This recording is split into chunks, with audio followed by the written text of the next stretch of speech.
Alors moi c'est Thomas, j'ai 29 ans, donc ça fait 11 ans que je travaille sur les fêtes foraines. J'ai commencé au Gros du Roi au Luna Park. En fait j'étais saisonnier en face dans un terrain de camping. J'étais pizzaiolo donc absolument rien à voir. En plus pour avoir un deuxième job à 17 ans t'as besoin d'argent. Je suis venu travailler au Luna Park, je ramassais les tickets le soir.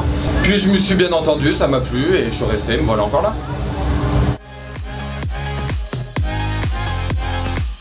Alors le Maximum c'est un grand bras articulé, je pense que beaucoup de monde le connaissent. C'est le manège avec le ventilateur, comme les gens ils l'appellent. Donc c'est un grand bras articulé qui est construit en 2002, qui est sorti en 2002. Le constructeur c'est Mondial en Hollande. On peut mettre jusqu'à 8 passagers dedans.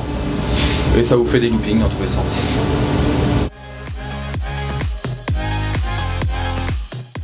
Alors la tournée, on fait 3 fêtes dans l'année. On commence par la Foire du Trône, ensuite la fête des loges et en ce moment Rouen. Et après repos. Ah ça c'est la surprise.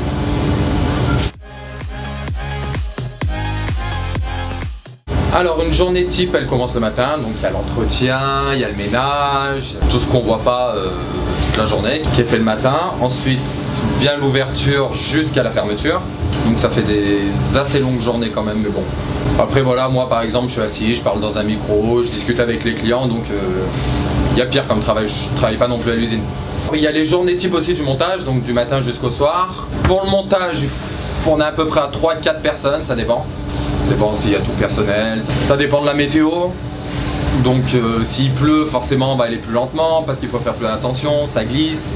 Après généralement on met 2 jours pour le monter et 1 journée pour le démonter. Pour le démontage ça va plus vite parce que le calage, il y a juste à enlever les cales, il n'y a plus à mettre à niveau, tout ça. Donc ça va plus vite.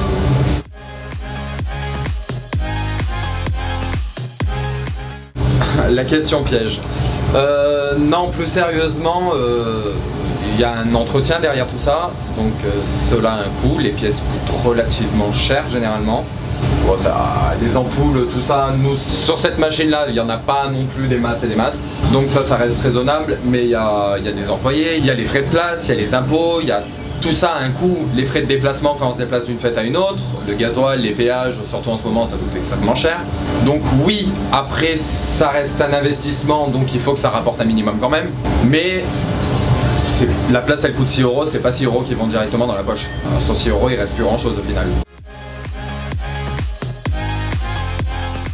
Ce qui me plaît dans ce métier, c'est quand même, c'est un privilège je pense de pouvoir faire tourner une machine comme ça. Il n'y en a pas beaucoup, ça reste extrêmement rare. C'est pas un travail qui peut être donné à tout le monde, les places restent très chères. Ensuite l'animation, tout ça, le contact avec les clients, c'est assez fun. Même si ça peut devenir dur à la fin d'une journée, ça reste relativement fun. Quand tu les vois qui sont dedans, qui sont qui se chient à moitié dessus, franchement c'est drôle. C'est vraiment drôle.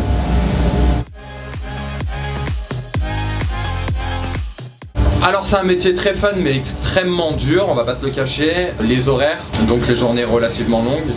Ensuite pour ma part, qui ne suis pas de ce milieu, j'ai pas ma famille sur place. Ma famille elle est sur Grenoble, je viens de Grenoble. Donc dès que je peux au maximum, dès que j'ai 2-3 jours entre chaque fête, voire plus, je rentre le maximum chez moi pour voir ma famille, profiter de mes proches. Ça me manque beaucoup. Les montages, les démontages, ça peut être très bien l'été quand il fait beau, t'es là, t'es dehors, tu bronzes. Après quand il commence à pleuvoir, qu'il commence à faire froid, on tombe sur des terrains comme à la fête des loges par exemple où ça reste de la terre, on peut rester embourbé au moment du démontage si c'est mis à pleuvoir. Des fois ça peut être dur, ça peut être très dur.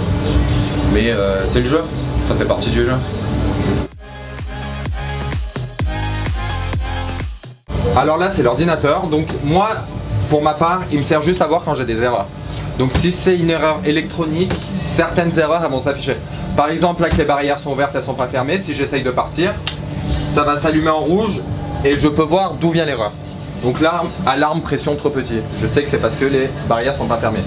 Ou si elles sont fermées, s'il y a une personne qui est assez corpulente ou quelque chose comme ça, en fait je peux pas démarrer. Du moment que ça s'allume en rouge, je peux pas démarrer, il n'y a rien à faire, c'est pas possible. Alors là, ici c'est la partie éclairage avec ce bouton.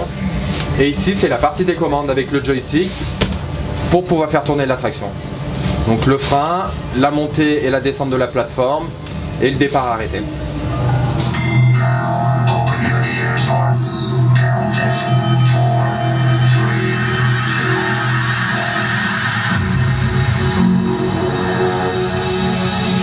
Vous y êtes les amis, on y va! là, ça commence. Ciao, ciao.